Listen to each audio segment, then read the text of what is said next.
Assalamualaikum warahmatullahi wabarakatuh. Nama saya Tirta Dwi Cahyani dari jurusan Ilmu Komunikasi.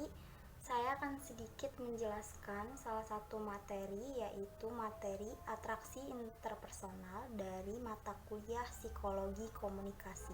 Menurut Jalaluddin Rahmat, atraksi interpersonal merupakan kesukaan kepada orang lain, sikap positif dan daya tarik seseorang. Makin tertarik kepada seseorang, maka makin besar kecenderungan dia berkomunikasi dengannya. Selanjutnya ada 4 faktor personal. Yang pertama ada kesamaan dalam karakteristik, yaitu orang yang memiliki kesamaan dalam nilai, sikap, keyakinan, ideologis, dan cenderung saling menyukai. Mereka yang bersahabat menunjukkan korelasi yang erat dalam kepribadiannya. Biasanya kita itu ingin mereka itu memiliki sikap yang sama dengan kita. Apabila kita suka sama orang, apabila kita menyukai orang, kita ingin mereka itu memilih sikap yang sama dengan kita.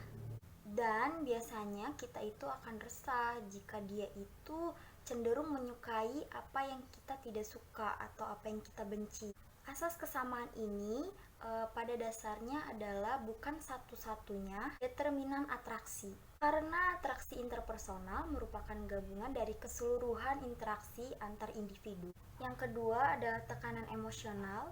Menurut Stanley Schachter, bila orang berada dalam keadaan yang cemas atau harus memikul tekanan emosional, ia cenderung akan menginginkan kehadiran orang lain. Stanley Schachter mengatakan bahwa situasi penimbul cemas meningkatkan kebutuhan akan kasih sayang. Orang-orang yang memiliki penderitaan yang sama, mereka akan membentuk kelompok yang nantinya akan memiliki solidaritas yang tinggi untuk membantu orang-orang di sekitarnya, untuk memahami orang-orang di sekelilingnya tentang tekanan emosional itu. Biasanya seperti orang-orang yang melakukan sukarelawan ke daerah-daerah bencana atau misalkan ke panti-panti asuhan, mereka itu biasanya memiliki tekanan emosional lalu membentuk suatu kelompok atau organisasi yang di dalamnya itu terdiri dari berisi orang-orang yang biasanya memiliki solidaritas yang tinggi. Yang ketiga adalah harga diri yang rendah.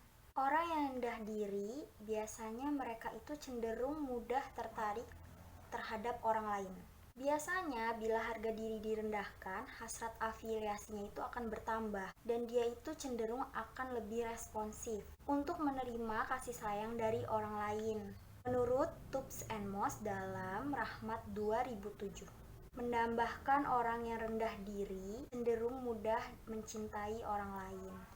Yang keempat, ada isolasi sosial. Bagi orang yang terisolasi seperti narapidana atau orang-orang yang tinggal di pulau terpencil, bagi mereka adalah kehadiran orang lain itu merupakan sebuah kebahagiaan. Sehingga kecenderungan mereka untuk menyukai orang lain itu akan semakin bertambah. Selanjutnya ada 5 faktor situasional. Yang pertama, daya tarik fisik.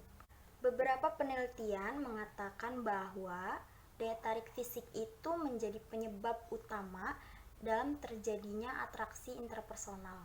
Contohnya, orang cantik dan tampan juga lebih efektif mempengaruhi pendapat orang lain dan biasanya mereka akan diperlakukan lebih sopan. Yang kedua, ganjaran atau reward. Kita akan menyenangi orang-orang yang memberikan hadiah kepada kita, entah berupa bantuan, dorongan moral, atau hal lain-lain yang dapat meningkatkan harga diri kita.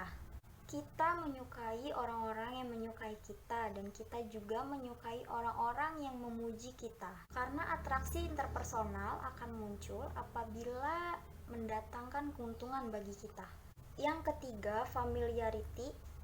Jika kita sering bertemu dengan seseorang yang belum kita kenal sebelumnya, kita cenderung akan menyukainya.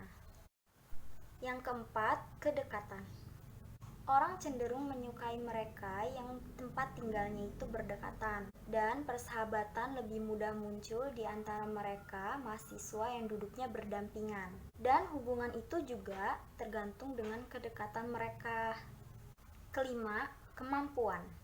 kita cenderung menyenangi orang-orang yang lebih tinggi kemampuannya daripada kita atau lebih berhasil dalam kehidupannya.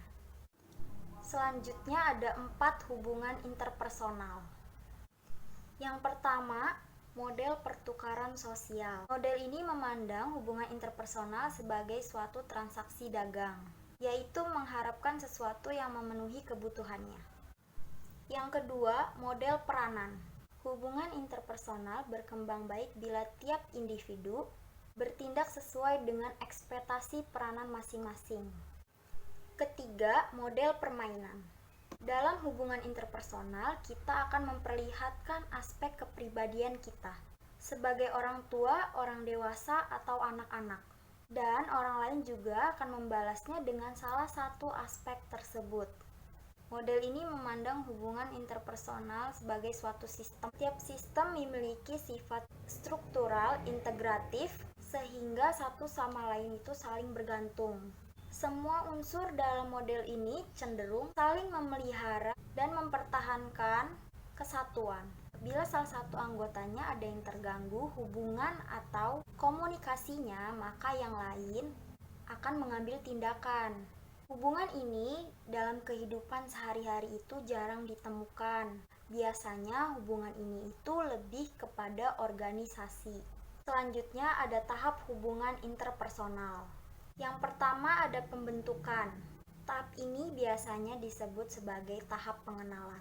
Perkenalan adalah proses di mana individu mengirimkan atau menyampaikan informasi tentang struktur dan isi kepribadiannya terhadap orang lain dengan menggunakan cara-cara yang agak berbeda pada bermacam-macam tahap perkembangan persahabatan. Yang kedua, peneguhan. Hubungan interpersonal tidaklah bersifat statis, tetapi selalu berubah. Ada 4 faktor yang diperlukan untuk memelihara keseimbangan dan memperteguh hubungan interpersonal, yaitu keakraban, kontrol, respon, dan nada emosional yang tepat. Yang ketiga, pemutusan atau hubungan yang terputus.